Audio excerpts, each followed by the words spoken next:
kör igång tycker jag. Det tycker jag. Och med det säger vi hello och välkomna till Filmsnack. Jag heter Kille. Jag heter Joel. Och jag heter Johan. I dagens avsnitt så ska vi prata om The Nightingale. Detta är Jennifer Kents andra film. Den första hon gjorde är The Babadook, en av mina absoluta favoritskräckfilmer. Så har ni inte sett The Babadook så se den. Men som sagt, detta är hennes andra film och den kom ut för ett litet tag sedan. Den spelades in 2018 men den har precis släppts på Blu-ray och sånt här. Ja, den släpptes, alltså lanserades i slutet på förra året runt om i världen lite grann också. Men innan vi pratar om The Nightingale så ska vi självklart säga att vi finns på YouTube när ni kan gå in och följa oss, prenumerera, gilla, dela, lämna kommentarer, allt det där roliga. Följ oss på Facebook, Twitter, Instagram, Soundcloud, iTunes, allt det där roliga där ni vet att vi finns. Men nog om det och låt oss hoppa in i The Nightingale. Den här filmen var crazy. Fun watch. 2019s film om det var. Nej, men den här, alltså vi tar ju spoilerfritt så här i början. Filmen är sett i Tasmanien på 1800-talet, i tidigt 1800-tal. Där vi då får följa en fånge, basically Claire då, hennes familj. Saker händer och hon sätts på en path liksom av hämnd. Detta är ju en hämndfilm. Detta är en hämndfilm, precis. Och den är ju stört, brutal och väldigt, alltså den känns väldigt verklig. Den är ju definitivt inget för känsliga människor. Nej. Alltså, man ska ha lite så här. Du ska kunna se ganska mycket för det händer ganska sjuka grejer i den. Ja, det ska man kunna göra. Detta är en väldigt, alltså på ytan kan det verka enkelt att det är liksom som vi sa en hämndfilm och så, men den är väldigt komplex den här filmen för den visar en av de mest brutala tiderna liksom, man säger, i Australiens historia och Tasmaniens historia och så vidare, både med fångarna som fanns i de här kolonierna och de behandlades av britterna, men även hur urinvånarna behandlas och så vidare. Så det är en väldigt, väldigt stark film. Den är liksom inte rå bara för att den visar väldigt saker grafiskt och så, utan också för hur den visar från ett historiskt perspektiv, hur den behandlade människor och britterna behandlade sina fångar och så vidare. Så det är en väldigt, väldigt stark film. Det är en väldigt komplex film. Jag tyckte den här var helt enastående. Jag håller med. Lite sådär stum, lite så. För den var väldigt, det är mycket att ta in. Den är väldigt, väldigt stark. Men det är ju alltså, det är inte första gången jag ser såna här grymheter i filmer liksom, utan det har ju, alltså alla de här filmer som handlar om historiska grymheter liksom, om det är Afrika eller om det är liksom Asien eller om det är Australien och sånt, så det är inte första gången man ser sånt här liksom, och historien har ju visat att människor är svin liksom. Och det är ju ganska uppenbart i den här filmen också. Precis. Men den är ju berättad med en väldig liksom integritet till sanningen liksom, och typ så här att den förskönar ju nej, precis, och den försöker nog vara så historiskt korrekt den kan och liksom så här. Det känns väldigt autentiskt hur den är gjord. Jag tyckte väldigt mycket om fotot i den också, för att den är väldigt så här naturligt filmad, naturligt ljus och så. Det är ingenting som är filmat för att titta hur vackert det är i Tasmanien ungefär, utan det är liksom verkligen, nu är vi i skogen, nu är vi där. Alltså det är väldigt råhet i allting. Det är väldigt så här, nästan dokumentärkänsla ibland bara i fotot. Sen skiner ju naturens skönhet igenom en då. Det är ju väldigt vackert. Precis. Men du får den här bittra verkligheten till det. Liksom. Det är ganska kallt. Det är en kall film. Precis, det är liksom, även när det ser soligt och varmt ut så känns det typ kallt. Ja, det är väldigt dämpade färger. Precis. Så blåa så här undertoner som är väldigt... Ja, och vi måste ju lyfta skådespeleriet i filmen. Det var insane. Det var riktigt bra. Huvudkaraktären som är spelad av, nu ska jag försöka så här pronouncera hennes namn korrekt, men Aisling François. Som spelar Claire, huvudkaraktären då, var alltså riktigt bra. Och även de som spelar liksom våra skurkar, alltså engelsmännen då, Sam Claflin? Ja. Säg det snabbt. Det är nog det bästa jag har sett från honom. Ja. Och jag har ändå sett han i en del filmer. Ja. Och jag tyckte... Hunger Games. Ja, och just det. Pirates of the Caribbean och liksom... Men det här var ju definitivt liksom. det bästa han har gjort. Jag tycker utan tvekan att detta var det bästa han har gjort. Han spelade alltså väldigt trovärdigt och man köpte honom som liksom... Man förstod ändå hans motivationer också liksom. Även om det han gör är inte okej liksom. Så är det ändå liksom så här. You understand alltså, kind of. Fast det gör du. Alltså du förstår ju vad han vill. Det är ju klart. Men sättet han goes about men it så, kan så, du inte så här, förstå den, bara den, bara, jo men alltså så här, har du liksom vad man hade för alltså åsikter och värderingar på den tiden, så är det liksom ganska straightforward liksom.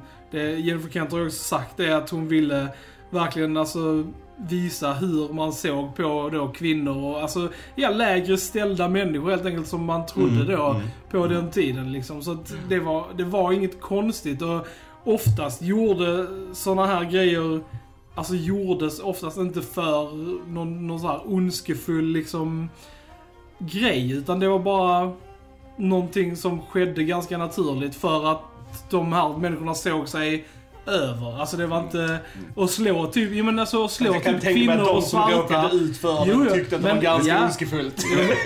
Alla inklusive Joel tycker att det är jättehemskt. Så är det. Jag försöker förklara liksom så här, precis. Alltså att just med det vi pratade om, att hon försökte verkligen så här, alltså regissera den här filmen med sanningen från back in the day.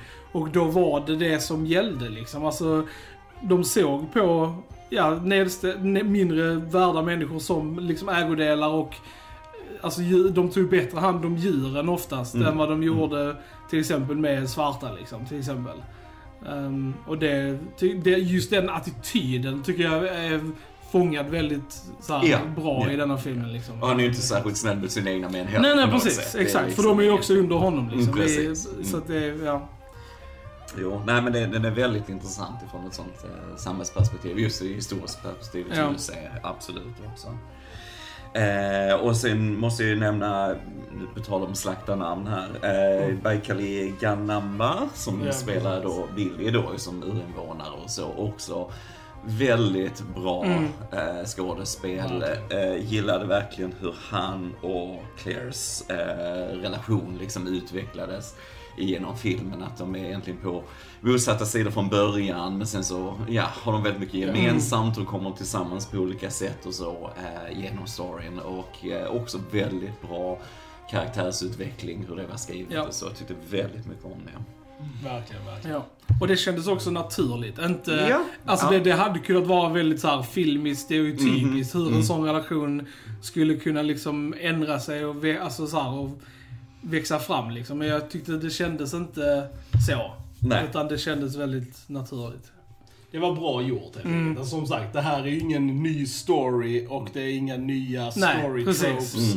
Det har funnits i jättemånga filmer, men det är gjort på ett väldigt bra och troget liksom. Ja, det coola sättet med den tycker jag är att du liksom har den här hämndgrejen som driver hela handlingen framåt, men just att det är satt i ett historiskt perspektiv där hämnd kan yttra sig på olika sätt, där begäran efter att faktiskt slå tillbaka och kämpa tillbaka mot den här koloniala makten och så vidare finns präglat i hela samhället på något sätt. Så det är inte bara exklusivt till Claire i detta fallet, utan vi följer det genom henne vi får det liksom mänskliga perspektivet, det nära perspektivet genom henne, men samtidigt så har vi det liksom i hela samhället genom alla karaktärer på olika sätt genom filmen, och det tycker jag var riktigt välgjort alltså. Och det är inte så vanligt, det är mer vanligt som en hämndhistoria, men att man sätter det i ett historiskt perspektiv så bara gör det ännu starkare på något sätt. Genialiskt. Ja, nej, alltså som sagt, jag rekommenderar ju helhjärtat den här filmen, men med en liksom varning att alltså har du kanske råkat ut för ett trauma själv eller liksom att du är känslig på något sätt, så kanske den här är för mycket för dig. De tog ju in så här counselors och grejer till skådespelarna under inspelningen för att det var väldigt tufft liksom.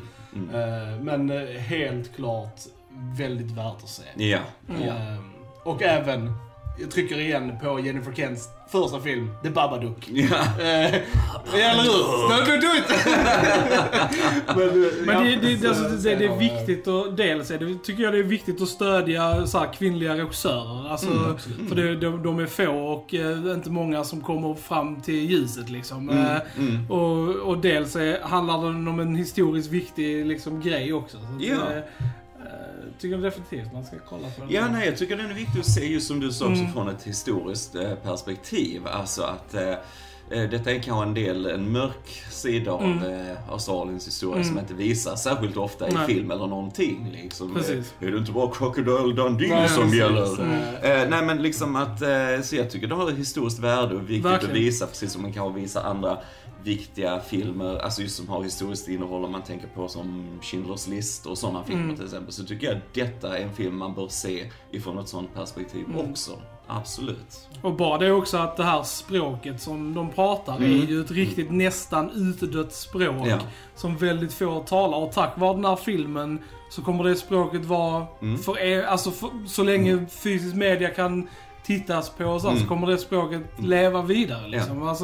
För de här människorna som pratar, det kommer ju dö liksom. Och då kan det här språket vara borta för alltid, men nu, eftersom det är med i den här filmen, så kommer det leva vidare. Och det är jävligt häftigt. Det var väl typ den första eller en av de få filmer där det här språket pratas liksom, så mycket. Så det är väldigt häftigt faktiskt. Ja, när vi kan minnas så finns det väl egentligen inga kvar från Tasmaniens urbefolkning egentligen. Alltså om man säger så, kanske någon enstaka som levt vidare på något sätt, men jag tror egentligen inte. Alltså så, det var riktigt hemskt. Ska vi prata lite spoilers? Då gör vi en spoilervarning. Spoilers.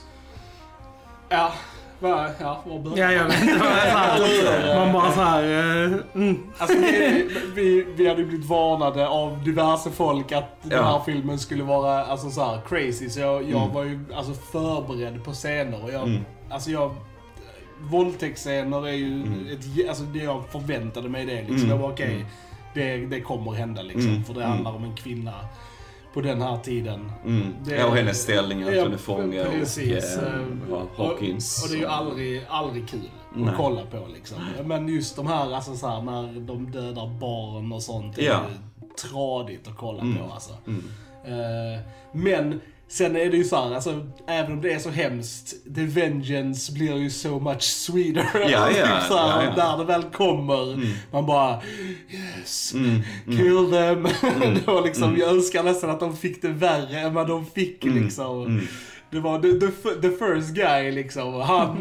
Han blev liksom så här riktigt slaktad, vilket kändes okej liksom. Men jag tyckte fan att de andra två kom ganska lindrigt undan alltså. Jag gillar även när man kommer sen till hämndscenerna, när hon kommer i liksom, kontakt med jag och han den första där som blev skadad, så killen liksom att det är brutalt, det är hemskt liksom, men jag vet inte, det är aldrig enkelt ändå på något. Du känner hennes hat och du känner samtidigt hans ånger sedan innan, och du känner den här frustrationen i fighten mellan dem, sen hon får övertaget och dödar honom, som du säger, väldigt brutalt och så, men han kallar på sin mamma liksom innan han blir brutalt mördad av henne liksom, och hon är i djup chock efter också. Det är liksom inte den där enkla hämnden liksom, nu är den här personen död, nu till nästa, utan det påverkar henne jättemycket också det där liksom. Va? Ja, det drömmar ju mardrömmar. Ja, det blir liksom det här traumat ovanpå det andra traumat på något sätt. Va? Och det gör det också så intressant och det gör det att det inte är den här traditionella hämndfilmen.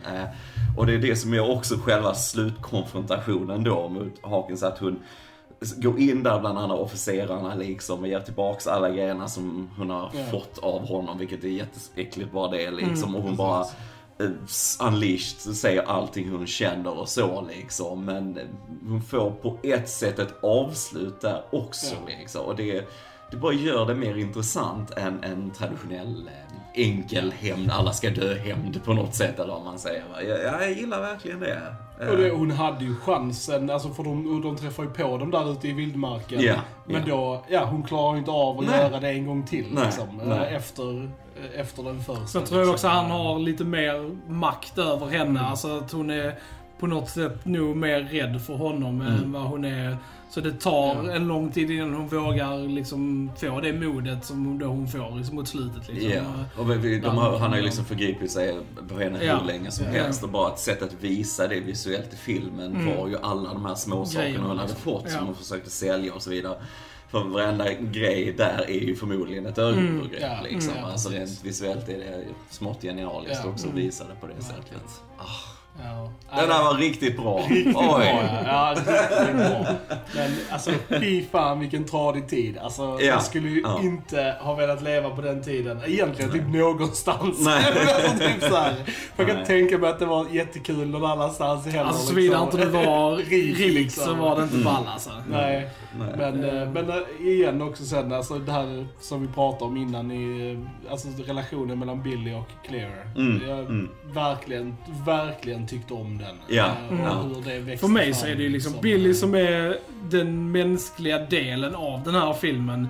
För att alltså man kan ju argumentera att även alltså Claire är inte nödvändigtvis en super likable person liksom. Alltså hon har råkat ut för mycket sånt, men hon har ju samma fördomar och tankar som de flesta andra människor på den tiden liksom. Och, i början. Precis, men i början liksom. Men så liksom så här och men hon lär sig och ändrar liksom åsikt, vilket ingen annan gör. Så att hon har ju det going for her liksom.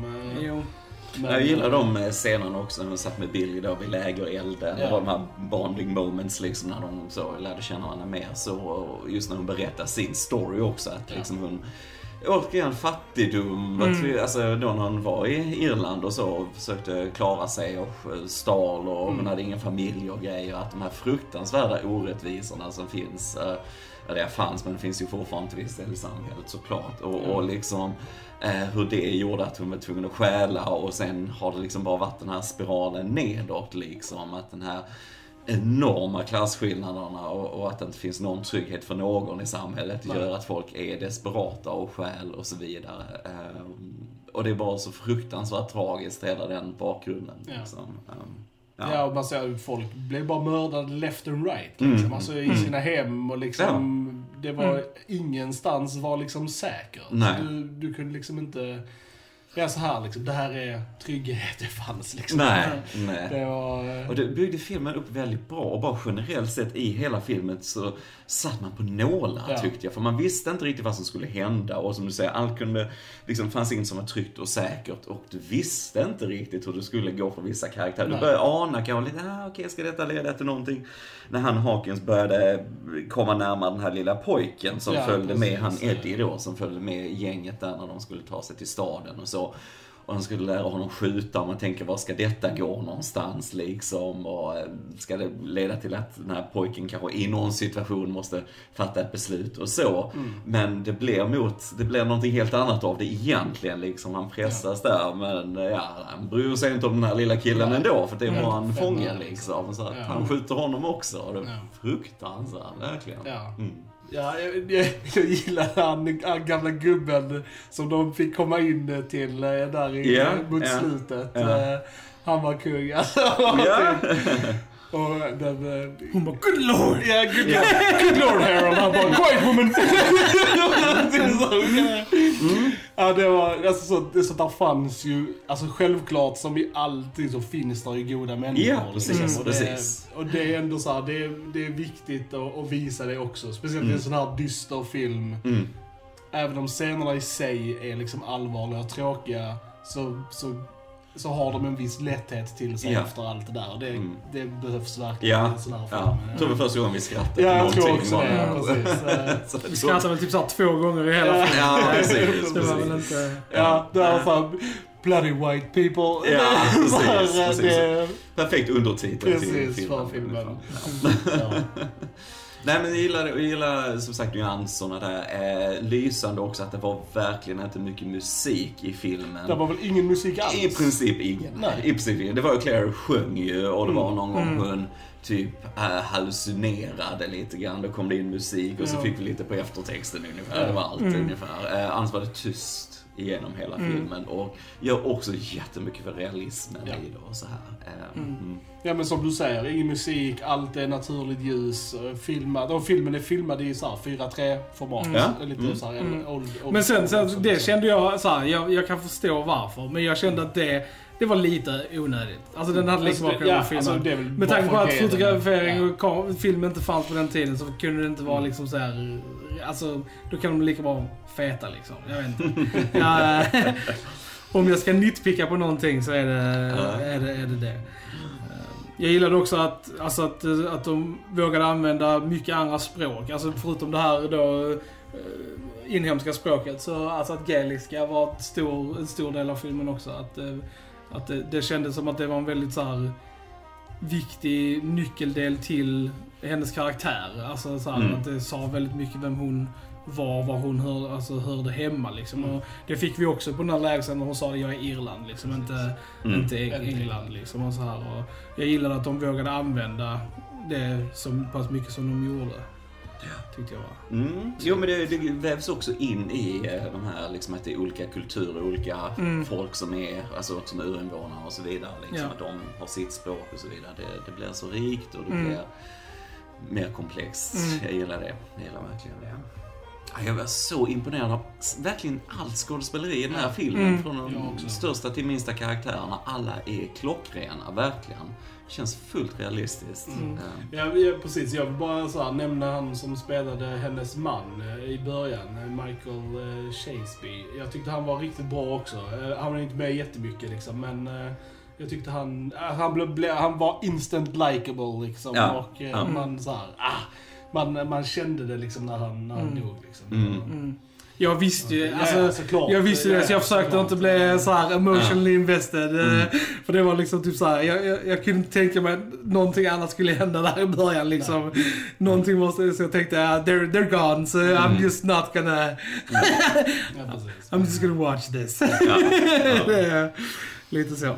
Ja, men just det också hur som nu Claire, en kvinna i hennes ställning, hur hon blir när en sån här fruktansvärd sak händer, hur omgivningen uppfattar det också liksom, att några reagerar direkt, blir chockade då när hon kommer sitt barn in när hon skulle börja jobba så och några bara trodde inte alls på henne liksom. Nej, men det är din man som gjort den här och en officer skulle aldrig göra detta, alltså så här liksom, att alla skyddar varandra liksom och så va, och det ja, nej. Stark film. Stark film. Verkligen. Precis, vi lyfte den till skyarna hur mycket som helst. Det var superbra, verkligen. Jag ser jättemycket fram emot Jennifer Kents kommande filmer. Jag hoppas hon fortsätter göra filmer i det här liksom sanna stuket. För att The Babadook är ju inte heller en konventionell skräckfilm, utan den är också väldigt mänsklig och väldigt så här psykologisk. Vilket jag gillar. Och hon verkar gilla mänskligt psyke. Alltså just att göra filmer som dealar med det. Och det uppskattar jag verkligen från henne. Så att jag ser väldigt mycket fram emot. Ja, men det är coolt just att hon liksom har nu forskat, eftersom hon är från Australien själv såklart, och hon har forskat i bakgrunden till det här och skrivit dem själv och alltihop. Alltså verkligen få chansen att skapa någonting du brinner för själv. Det är liksom ingen stor studio som gått in och nej men detta ska hända och detta så här bla bla bla, utan det är verkligen något som hon genuint brinner för att berätta felfritt faktiskt. Se den finns att hyra överallt, så se den här filmen. Helt rätt. Ja, lads, har vi något mer att tillägga om The Nightingale? Nej, det är en sån som man kommer att smälta. Känna man av får, själv några dagar. precis, Sådär. Det är en väldigt stark film. Verkligen. Ja, med de orden säger vi ni har lyssnat på Filmsnack. Jag heter Krille. Jag heter Johan. Och jag heter Johan. Då hörs vi en annan gång. Tja, tja. Tja.